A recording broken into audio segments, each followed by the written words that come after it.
Disclaimer: this story contains mature themes intended for adult viewers. Viewer discretion is advised. I knew the night was different the second I opened the door and saw him standing there. He wasn't a stranger. He was the man who'd been living in the edges of my marriage for months, first as a joke, then as a thought, then as a secret message hidden in the way my husband watched me when this man's name came up. We were all adults, old enough to know that some thoughts should stay inside your head. I'm in my late 20s. My husband is in his early 30s. And the man at the door, suit slightly undone and eyes locked on mine, was just a few years older than us, confident, calm, and far too aware of the tension he carried into our living room. My husband sat in his favorite chair, pretending to scroll his phone, but his knuckles were already tight around the armrest. He didn't look at the screen. He looked at me. "Are you sure?" I had asked him an hour earlier in our bedroom, my heart pounding harder than I wanted to admit. He swallowed, then nodded. "I want this. I want to see you. All of you. Just don't look away from me."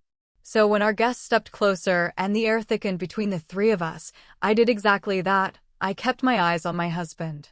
Every step I took felt like a promise I couldn't walk back. Every breath I drew felt louder than the ticking clock on the wall. We laughed at first, like it was just friends sharing a risky joke. But underneath the laughter was something trembling and real. A wife who'd spent years being good, a husband whose fantasy had finally found words, and another man who understood exactly what he'd been invited into. When our guest's fingertips brushed the fabric at my shoulder, my husband's hand tightened around the chair so hard I heard it creak. His jaw clenched. His chest rose and fell. He didn't say a word.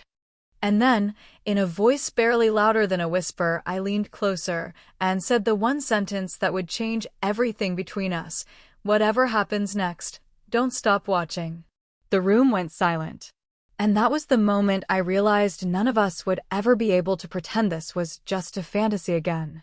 The silence after I said those words felt heavier than anything that had happened between us in years. Our guest's eyes flicked from my face to my husband and back again, like he was checking for some sign that this was still okay. My husband didn't move. He just nodded once, small, tense, but clear. This wasn't something that appeared out of nowhere. It started 6 months ago, on a night when our marriage felt like a quiet room with the lights off. We were both in our late 20s, married for 5 years, doing all the right things: jobs, bills, routines. Somewhere along the way, the fire had turned into a warm, safe, almost boring glow. One night, after a glass too many, my husband admitted it. "I keep imagining you with someone else," he'd said, voice shaking. "Not because I don't want you. Because I do. Too much. I want to see you the way other men must see you. I want to feel that jealousy and trust." I should have been angry. Instead, my heart raced in a way it hadn't in a long time. We talked for hours about boundaries, about trust, about what a cuckold relationship would even mean for us, about emotional intimacy, and how fragile it can be. We agreed on one rule that mattered more than anything: we do this together. No secrets. And that's how this man, my husband's coworker, someone we'd both known for years, ended up in our living room tonight. Now he took a slow breath and stepped closer, but not too close. His hand hovered near my arm, not quite touching. "If either of you wants me to leave," he said quietly, "say it. I mean it." The fact that he asked, that he cared, made my chest tighten. I glanced at my husband. His jaw was clenched, but his eyes were bright, almost wet. He gave me a look I hadn't seen in years, a mix of pride, fear, and raw hunger. "Come sit," my husband said, voice low. He motioned to the space on the couch between us and our guest. "Right there. Between us." I moved slowly, feeling both men's eyes on me. My dress rustled softly as I sat, the cushion dipping on each side. Our guest's knee brushed mine. My husband's hand rested on the back of my neck, thumb tracing tiny circles that sent shivers down my spine. No one spoke. And as the three of us sat there, so close that every breath seemed shared, I realized we were balanced on the thinnest edge between fantasy and a choice we could never unmake. Then our guest turned his head, looked straight into my eyes, and asked in a low, serious voice, "Are you ready to go further than just talking about this?" I swallowed, knowing that whatever I said next would change everything. My mouth felt dry. I could hear the clock on the wall, the soft hum of the fridge, the faint traffic outside. Everything ordinary felt suddenly too loud for what he'd just asked. "Are you ready to go further than just talking about this?" I glanced at my husband first. That was our rule. No matter what happened, I looked at him. His eyes were locked on mine, wide and shining. Not just with lust, but with something more fragile, fear. Fear that I'd say no and we'd never be able to come back to this moment, or fear that I'd say yes and everything would change. "Say what you're thinking," I whispered. He swallowed. "I'm thinking. I've imagined this 100 times. You between us. Me watching. Feeling that pull between jealousy and trust. Feeling like I'm giving you something and losing something at the same time." He gave a shaky laugh. "I'm thinking that if I stop this now, you'll never look at me the same way again."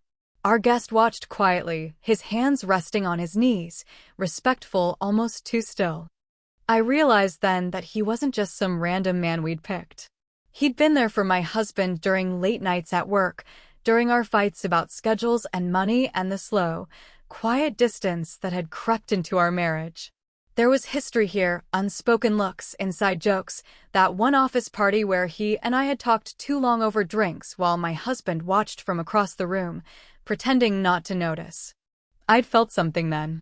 A flicker. A curiosity I buried. Now that same man was inches away, his body heat seeping through the space between us. He leaned forward, elbows on his knees. "This isn't just about sex," he said softly. "If we do this, it's about trust. About your marriage. About him wanting to see you free." He looked at my husband. "You sure you want that man? To watch her like that? To let me be part of it?" My husband let out a long breath, then reached for my hand. His palm was damp, fingers trembling slightly as he threaded them through mine. With his other hand, he gestured toward our guest. "Give me your hand," he said. There was a beat of hesitation, then our guest lifted his hand and placed it in mine, on top of my husband's. I was suddenly holding both of them, our hands stacked in the middle like some intimate, dangerous pact. The energy shifted. My heart pounded. My skin prickled. This was no longer a fantasy tossed around in the safety of late-night whispers. This was real, alive, breathing. "Here's my condition," my husband said, voice low. "Whatever happens, you look at me. Not away. Not down. At me. I want to see you. All of you." "And what about you?" our guest asked, his thumb unconsciously brushing the side of my hand. "What do you want?" That was the question I'd been afraid of. Because the truth was, I wanted more than just to help my husband's cuckold fantasy. I wanted to feel desired again by more than one pair of eyes. I wanted to feel bold, reckless, powerful. I wanted to see how far trust could stretch before it snapped or held. I started, then stopped, heat rising to my cheeks. Both of them leaned in, as if my answer mattered more than anything. I took a breath that felt like stepping off a ledge. "I want to stop wondering what it would be like," I said. "I'm tired of being afraid of my own thoughts." Silence settled over us like a held breath. Then, slowly, my husband let go of my hand and leaned back in his chair, eyes never leaving mine. "Then stand up," he said quietly, "and show us how far you're willing to go." His words hung between us like a dare. "Then stand up, and show us how far you're willing to go." For a second, my legs refused to move. It felt like every version of myself was sitting on that couch at once, the careful wife, the good girl, the tired partner who'd learned to live with routine, and the woman who'd been secretly wondering what it would feel like to be wanted this intensely by two men at the same time. I exhaled slowly and pushed myself to my feet. The room seemed smaller from up here, the air thicker. My husband's eyes followed every inch of my movement, his hand gripping the armrest again, knuckles pale. Our guest leaned back slightly, gaze steady, as if he didn't want to rush me, even though I could feel the tension in him too. I smoothed my dress down with shaky hands, more to give myself something to do than because it needed fixing. What do you see? I asked softly, looking at my husband. He blinked, surprised. What? When you look at me right now, I said, my voice low but steady. What do you see? He swallowed hard. I see my wife, he said. The woman I married. The woman I've been scared of losing to comfort. To routine. I see you. Choosing to step into something terrifying with me instead of walking away. His voice roughened. I see you as the most beautiful thing in this room. Heat rose up my chest, not just from his words, but from the way our guest was listening to them, really listening. Like every layer of what this meant was landing on him too. And you? I turned to our guest, heart pounding. What do you see? He held my gaze, slow and deliberate. I see a woman who knows exactly how much power she has, he said. Who's trying to decide if she's brave enough to use it. I see a husband who trusts you enough to let you be seen. And I see, he hesitated, then continued, quieter. I see someone I've thought about more than I should have. The confession hit harder than I expected. That meant those looks across the office, the way his eyes lingered, hadn't been in my head. I took one small step closer to him. The distance between us shrank to almost nothing, close enough to feel his breath, far enough to still pretend nothing had happened. Behind me, I heard my husband shift in his chair. When I glanced back, his expression stunned me. He looked wrecked and electrified all at once, jealousy and pride and hunger tangled together. Don't turn away from him, he said quietly. Not tonight. I want to see you want this. I need to see it. My pulse thundered in my ears. I was standing at the exact edge he'd always talked about, the line between fantasy and reality, between safety and something that might change us forever. Slowly, deliberately, I lifted my hand. Both men watched, breath caught, as I reached out toward our guest, hesitating just a heartbeat before my fingers could find him.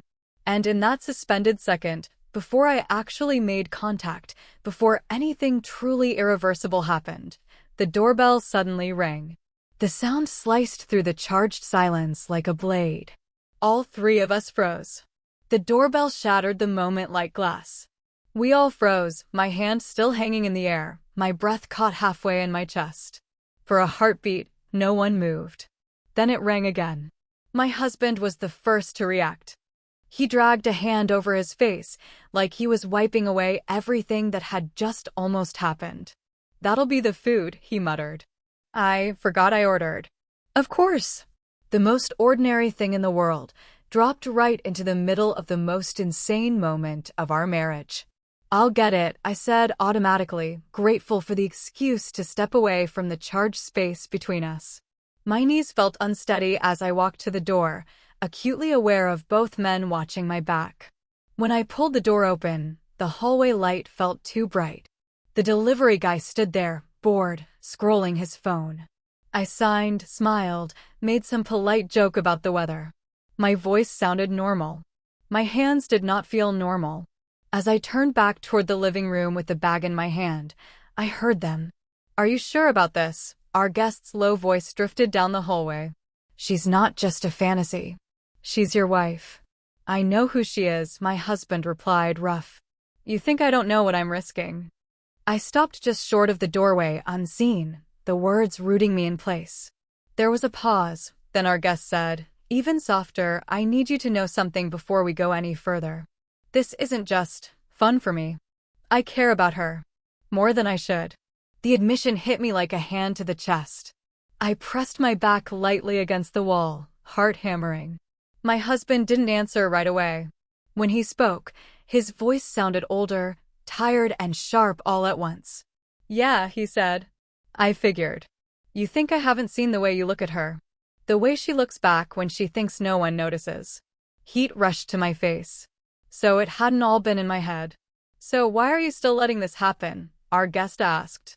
Why invite your coworker into your house, into your marriage, if you know it's dangerous?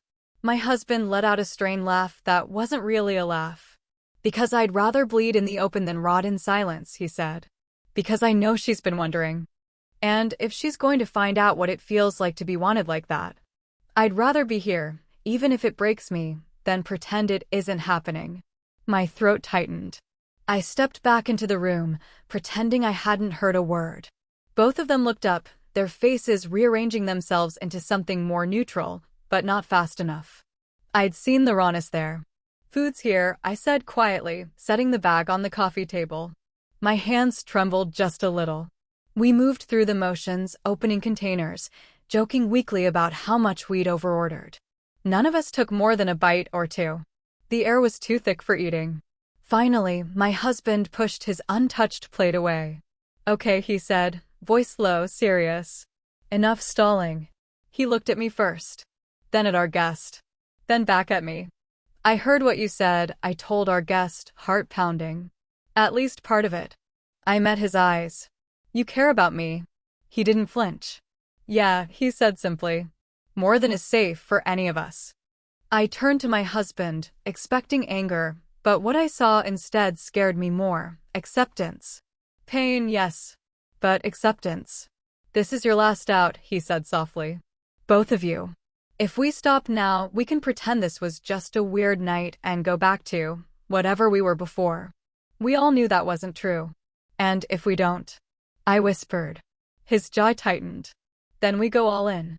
No half measures. No pretending.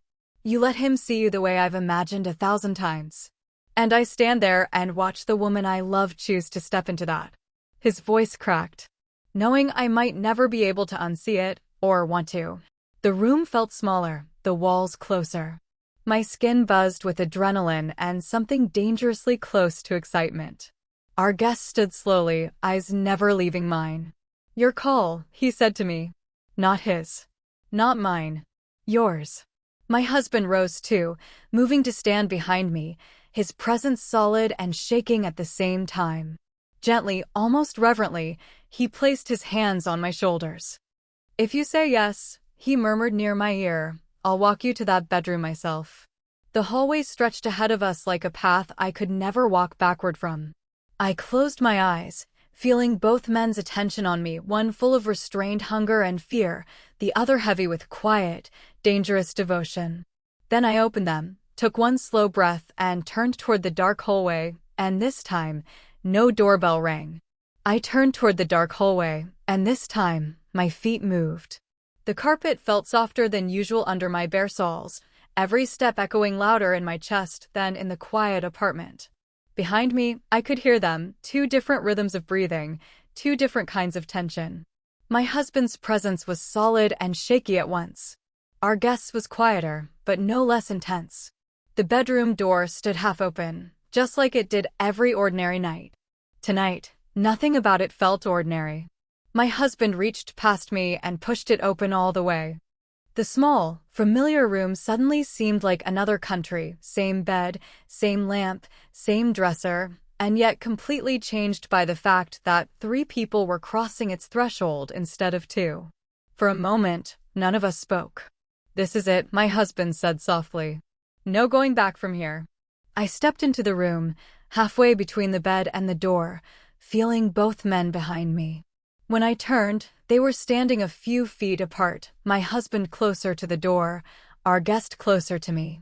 The distance between them felt like the last unbroken line. "Come here," I said, my voice barely more than a whisper. They both moved at the same time. Our guest stopped just in front of me, close enough that I could feel the warmth radiating off him. My husband came to my side, his hand finding mine, fingers lacing tightly like he was anchoring himself. "This is what you wanted," I said quietly to my husband. "To see me like this. To feel that jealousy. That trust." The word cuckold didn't have to be spoken. It lived in the space between us. His jaw worked. "Yeah," he said. "I thought I did." "Thought?" our guest asked, voice rougher now. My husband looked at him, really looked at the way he stood so close to me, at the way my body leaned unconsciously toward the heat between us. "That's the problem," my husband said. "I wanted the fantasy. I didn't realize how real it would feel." I felt his hand tremble in mine. Our guest exhaled slowly. "Say the word," he said, eyes moving between us. "If you want me to leave, I walk. If you want me to stay, I stay. But I need you both sure. I'm not here to break you." That was the twist I hadn't expected. He wasn't just temptation, he was giving us one last chance to choose. I turned to my husband. His eyes were shiny, full of love and something like panic. Look at me, I whispered. What do you really want? Not the fantasy. You. His answer came out raw. I want to know that if you're standing between another man and a bed, he swallowed hard. You still choose me. The words hit me like a wave. Slowly, I lifted my free hand, the one not holding my husband's, and placed it gently on our guest's chest. His breath hitched, just once.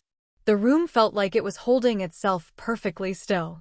Then, with my palm still resting there, I stepped back. Away from the bed. Away from him. Toward my husband.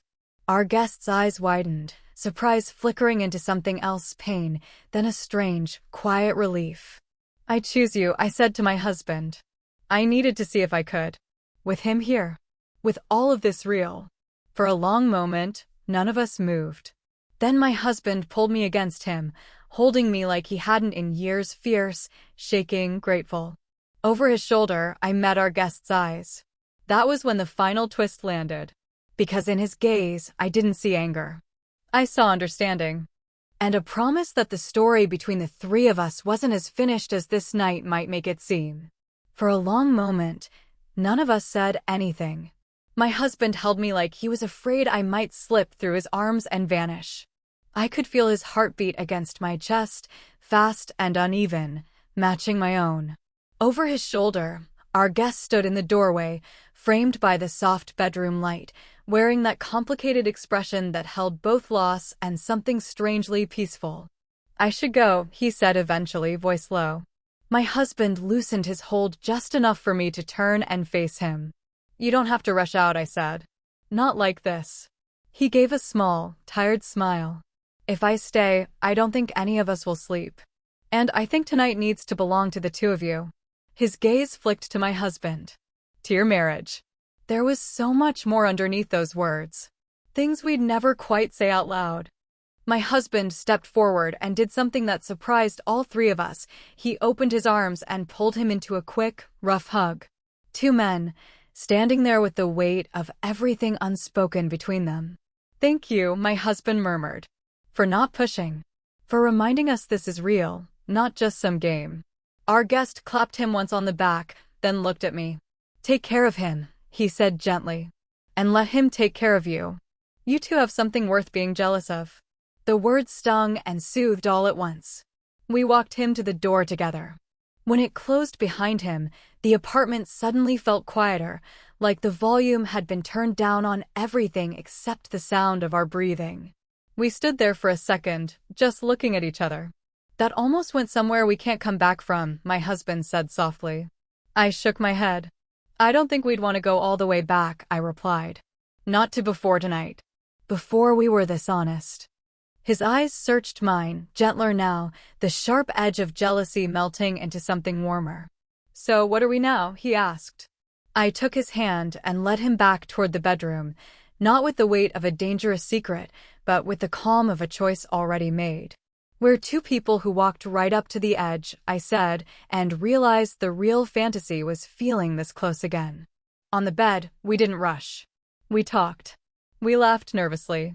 We replayed the night in whispered pieces, the looks, the almost touches, the way it felt to be wanted, and the way it felt, stronger than anything, to be chosen. At some point, his forehead pressed to mine, and he whispered, You could have gone further. I know, I said. But I didn't want more. I just wanted to remember what it felt like to want.